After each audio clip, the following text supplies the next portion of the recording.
Welcome to Model Horse Tack School. My name is Carrie, and today we're going to try doing a quilted saddle pad. Now this could be used for dressage, which is one of the reasons you would make it, or English, your all-purpose English. This would be all right, a competitive pad. So this pattern is from my How to Dressage book. It's back there with everything else.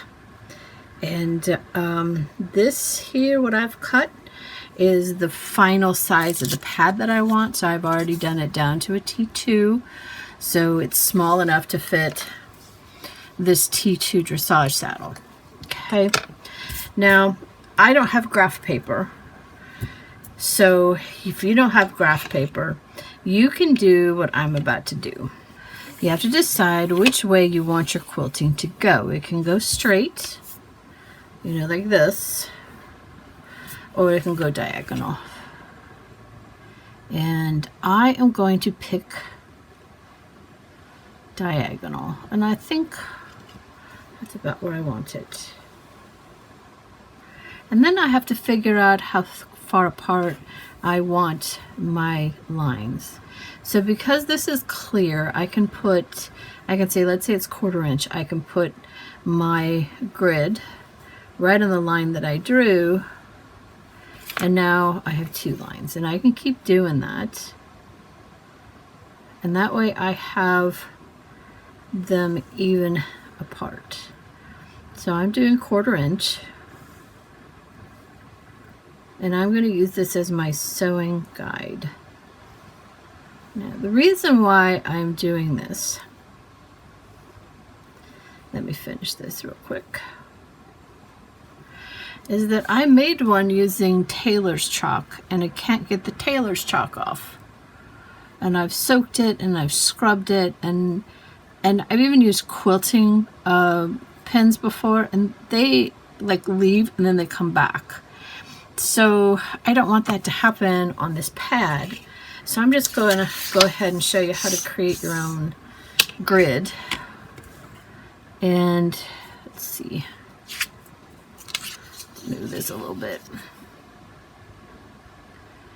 and I'm just trying to match my see-through grid lines with the ones that I've created, so they kind of disappear when I'm in the right place.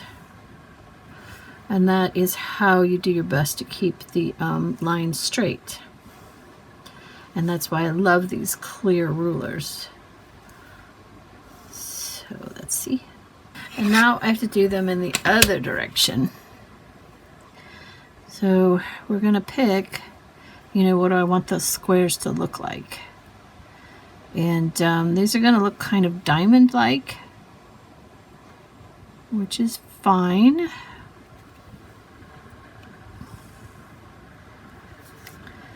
And then we go 1/4. And you can play around with this until you get what you want your pad to look like.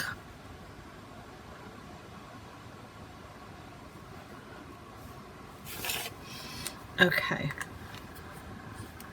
so there's my sewing guide. Now I'm going to take some white craft felt. I'm sorry, this label just cracks me up every time I see it. And I'm going to make it bigger than I need. There we go. Yeah, white craft felt. Just in case you couldn't tell that it was white craft felt.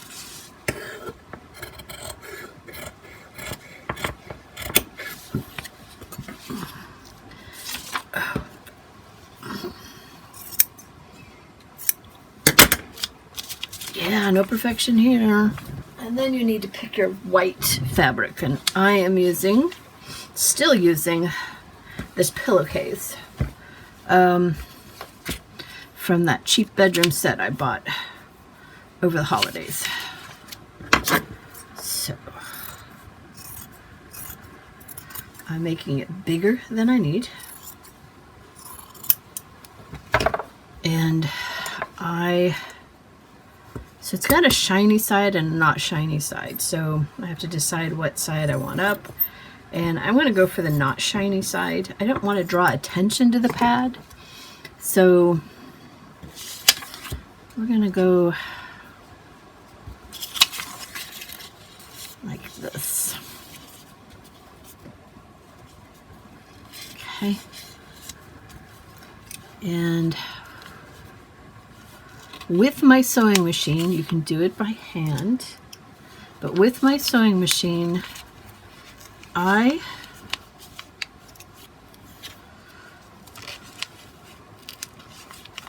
am going to do all of the quilting lines.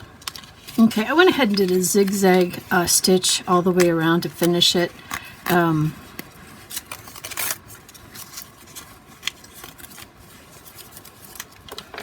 Up to you if that's what you want to do or not. Now the really fun part now is getting rid of the paper. I didn't use any glue, so it should be relatively easy, but we're going to give it a try.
Okay, next thing I want to do is cut this felt as close to the seam line as you possibly can.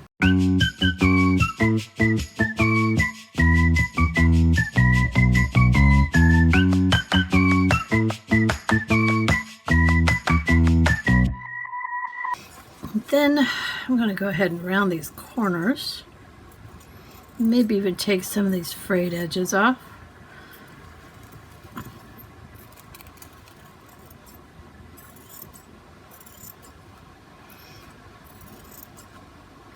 I'm leaving about a ½ inch. You can determine what you want to leave, but I'm leaving about a ½ inch. And I shouldn't have a lot of that. It frayed really bad when I sewed it, so I want to get rid of that. Now, it's time to glue.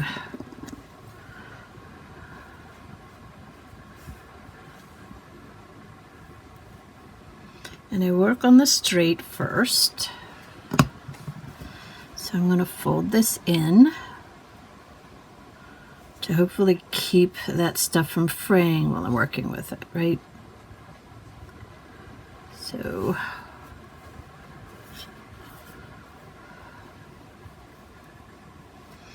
I know my white glue just takes more time on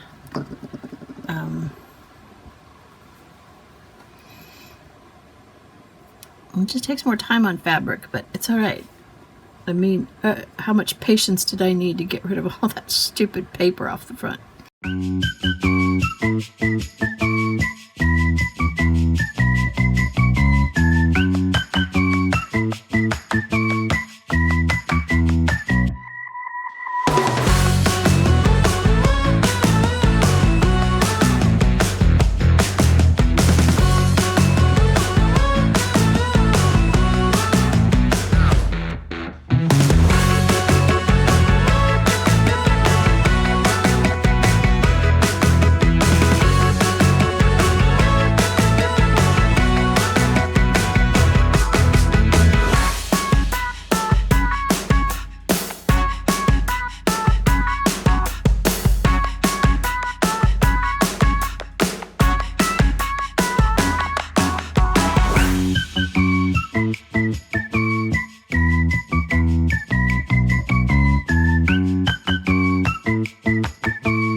once the glue is pretty much set up, it's not going to be dry.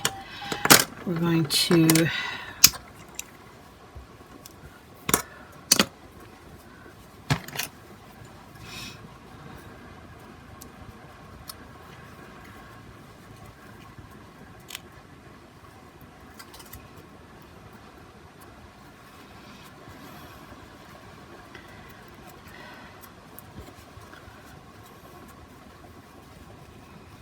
all right.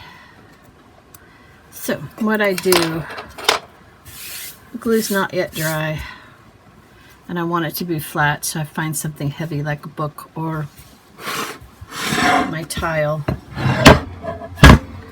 and I'm just going to leave it there to dry, and it'll dry nice and flat.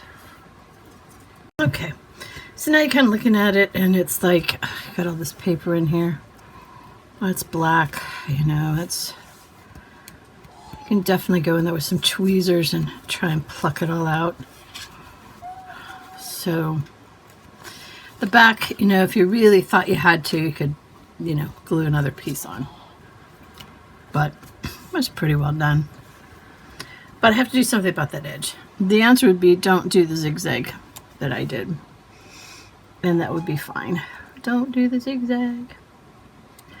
But I'm going to do a finishing detail that is so wonderfully basic. So this is just some, I believe it's black pearl.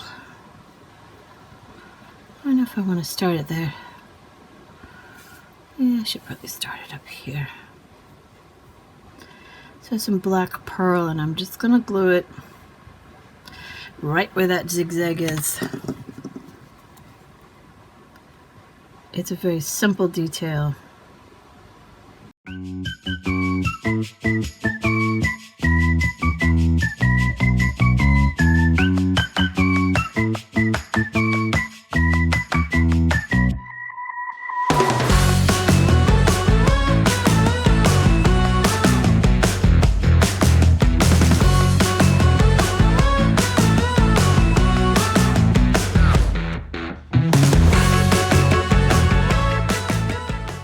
There you go.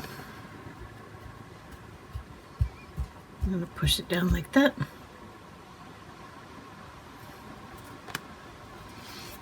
Alright, so this is an option for the competitive pad for dressage or English classes. Took a lot of patience, but eventually we got it done. Thank you for spending time with me today. Like, subscribe, tell all your friends about this channel, and have yourself a really good day.